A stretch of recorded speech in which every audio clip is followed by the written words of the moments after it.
France Morocco ম্যাচে penalty kick নেওয়ার আগে কিলিয়ান এমবাপ্পেকে ৩ মিনিট ১২ সেকেন্ড অপেক্ষা করার কারণ আর্জেন্টাইন রেফারি ফাকুন্দো তেল্লো, যে শট আবার মিস করেন এমবাপ্পে। তাই তো শেষ মুহূর্তে কিলিয়ানকে অপেক্ষা করানো নিয়ে হচ্ছে সমালোচনা। তবে স্পট কিক মিস করলেও ঠিকই দ্বিতীয়ার্ধে গোল করে মেসিকে ছুঁয়ে গোল্ডেন বুটের রেসে শীর্ষে কিলিয়ান এমবাপ্পে।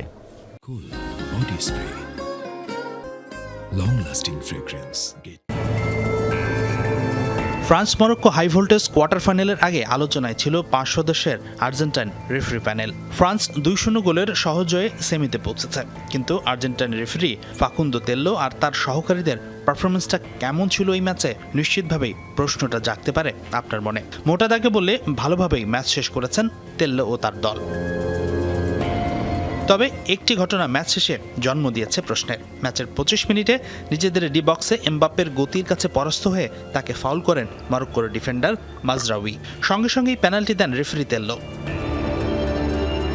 কিন্তু কিলিয়ান এমবাপ্পে যখন পেনাল্টি কিক নিতে প্রস্তুত, তখনই শুরু বিতর্কের। কিক নিতে এমবাপ্পেকে অপেক্ষা করতে বলেন এই আর্জেন্টাইন।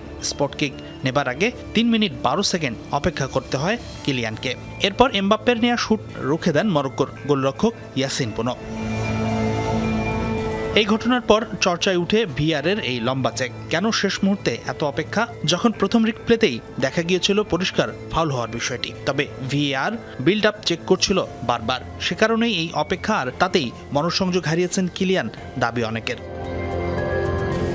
তবে স্পট কিক মিস করলেও এমবাপ্পে ঠিকই করেছেন গোল। ৬০ মিনিটে স্কোরশিটে নাম তুলে বিশ্বকাপের এবারের আসরে নিজের ৮ম গোল আদায় করে নিয়েছেন কিলিয়ান, যার ফলে মেসির সমান গোল করে এখন গোল্ডেন বুটের লড়াইয়ে শীর্ষে এমবাপ্পে। কারণ মেসির একটি অ্যাসিস্টের বিপরীতে ফ্রান্সের এই তারকার ৩ অ্যাসিস্ট থাকায় শীর্ষ স্থানটা পেয়েছেন তিনি। এদিকে বিশ্বকাপে এটি এমবাপ্পের ২০তম গোল। মেসির করা ২১ গোল থেকে মাত্র ১ গোল দূরে এখন এই ফরাসি। তবে পেনাল্টিটা মিস না করলে মেসিকে ছুঁয়ে ফেলতে পারতেন এই ম্যাচেই। কিন্তু মেসির চেয়ে এক জায়গায় এগিয়ে এই স্ট্রাইকার, কারণ ২০ ম্যাচেই ২০ গোল করে ফেলেছেন এমবাপ্পে, আর মেসি ২০ গোল করতে খেলেছিলেন ৩০ ম্যাচ।